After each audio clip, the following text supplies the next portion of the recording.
Karimnagar auto కార్మిక సంక్షేమ సంఘం అధ్యక్షులు బొమ్మిడి శ్రీనివాసరెడ్డి ఆధ్వర్యంలో కరీంనగర్ కలెక్టరేట్ ముందు పెద్ద ఎత్తున ఆందోళన కార్యక్రమం నిర్వహించడం జరిగింది. ఈ ధర్నా మరియు వీక్షణను చేసిన ఆటో డ్రైవర్ల సమస్యలపై గొంతు ఎత్తడం జరిగింది.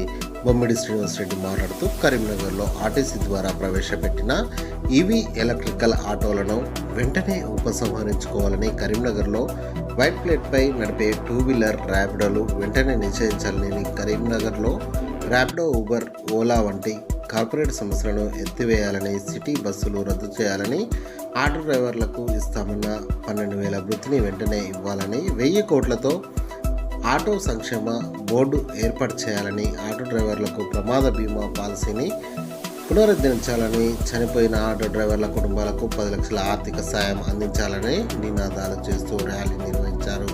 అనంతరం కలెక్టరేట్ ధర్నా నిర్వహించారు. ఈ కార్యక్రమంలో ఆటో యూనియన్ అధ్యక్షులు బొమ్మిడి శ్రీనివాసరెడ్డి ఆర్టీసీలో ఎలక్ట్రికల్ ఆటోలు తీసుకొచ్చి ఆర్టీసీ ద్వారానే ఆటోలు నడుపుతామని చెప్పేసి చెప్తా ఉన్నారు.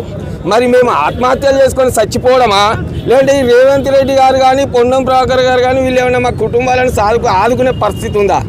ఇవాళ ఆటోలు నడపడానికి రోడ్డు మీదకి వస్తే పొద్దుందాకా ఆటో నడిపితే 300 సంపాదించిన పరిస్థితులలో ఇలా ఆర్టీసీలో ఎలక్ట్రికల్ ఆటోలు తీసుకొస్తే మొత్తం మా నోటికాడి బుక్కను గుంజుకొని మమ్మల్ని బిచ్చగాలం చేసే విధంగా ఇలా కాంగ్రెస్ ప్రభుత్వం వివరిస్తూ ఉంది. అదేవిధంగా మేము చెప్తా ఉన్నట్టే కార్పొరేట్ సంస్థలకు లైసెన్సులు ఇచ్చి ఇలా ఇష్టానుసారంగా ఆటో డ్రైవర్ల శ్రమను దోసుకుంటూ ఓబర్, ఊలా, మరి ర్యాపిడో కంపెనీలు అటువంటి చాలా కంపెనీలు ఇలా ఆటో డ్రైవర్లను దోసుకుంటున్నాయి. ఆటో డ్రైవర్లను చిన్నాభిన్నం చేస్తూ ఉన్నాయి. ఇలా కరీంనగర్లో టూ వీలర్ ఆటోలు పెట్టి, టూ వీలర్ బైకులు పెట్టి వైట్ ప్లేట్ మీద వాటికి టాక్సీ నడిపే అర్హత లేదు. అయినా కూడా వాటికి టూ వీలర్ మీద కిరాయిలు చేసుకునే విధంగా అవకాశం కల్పించి మా పుట్ట కొడతా ఉంది కాంగ్రెస్ ప్రభుత్వం. ఎప్పుడు ఎక్కడ చూడలే ఇంత అన్యాయంగా మా ఆటో డ్రైవర్ల మీద కక్ష కట్టినట్టు ఇలా ఈ కాంగ్రెస్ ప్రభుత్వం వివరిస్తూ ఉంది. మేము ఏం తప్పు చేసామని చెప్పేసి ఇక్కడి నుంచి వెళ్ళి కాంగ్రెస్ ప్రభుత్వాన్ని అడుగుతా ఉన్నాం. ఒకటే అడుగుతా ఉన్నాం, అయ్యా మేము కూడా ఈ తెలంగాణ రాష్ట్రంలో పుట్టిన బిడ్డలమే, ఈ దేశంలో పుట్టిన బిడ్డలమే, పక్క దేశంకి వెళ్ళి ఇక్కడ బతకలేమయ్యా. మేము కూడా మీకు ఓట్లేసి గెలిపించి మార్పు తెస్తాం అనుకుంటే మా బతుకులను ఈ రకంగా మార్పు చేస్తున్న సందర్భంలో మిమ్మల్ని ఒక్కటే డిమాండ్ చేస్తూ ఉన్నాం.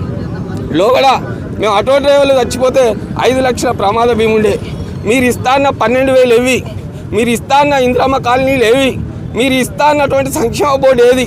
ఇవాళ ఇవన్నీ విడిచిపెట్టి మరి మా మీద కక్షపూరితంగా ఈ ఎలక్ట్రికల్ ఆటోలు తీసుకొస్తూ ఈ ర్యాపిడోలను, టూ వీలర్లను మా మీద ప్రయోగిస్తూ ఇలా రోడ్డు మీద బతకలేని పరిస్థితులలో మమ్మల్ని తయారు చేస్తున్నారు. అందుకని చెప్పేసి ఇవాళ కరీంనగర్లో పెద్ద ఎత్తున మేము ఇవాళ ఇక్కడ ధర్నా నిరసన కార్యక్రమం చేస్తా ఉన్నాం. ఇది మొదటిసారి.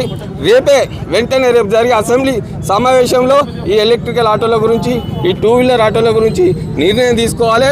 వెంటనే ఆటో డ్రైవర్లకు ప్రమాద బీమా కల్పించాలి, మాకు డబుల్ బెడ్రూమ్లలో ఇళ్లలో అవకాశం కల్పించాలి అని చెప్పేసి మేము ఈ సందర్భంగా కోరుతా ఉన్నాం. లేకపోతే ఇది మొదటి ఉద్యమం. రాబోయే రోజుల్లో తెలంగాణ రాష్ట్రం మొత్తం మీద అన్ని ఆటో యూనియన్లను కలుపుకొని మేము పెద్ద ఎత్తున ఉద్యమాలు చేస్తామని చెప్పేసి ఇక్కడి నుంచి హెచ్చరిస్తూ ఉన్నాం. అంతేకాదు, ఖచ్చితంగా ఈ కరీంనగర్ జిల్లా ముద్దుబిడ్డ రాష్ట్ర రవాణా శాఖ మంత్రి పొన్నం ప్రభాకర్ గారికి చెప్తా ఉన్నాం, మా రవాణా శాఖ మీరే మాకు తండ్రి లెక్క, మీరే నిర్ణయం తీసుకోవాలి, లేదంటే ఖచ్చితంగా నీ ఇంటిని ముట్టడిస్తాం. జై ఆటో డ్రైవర్.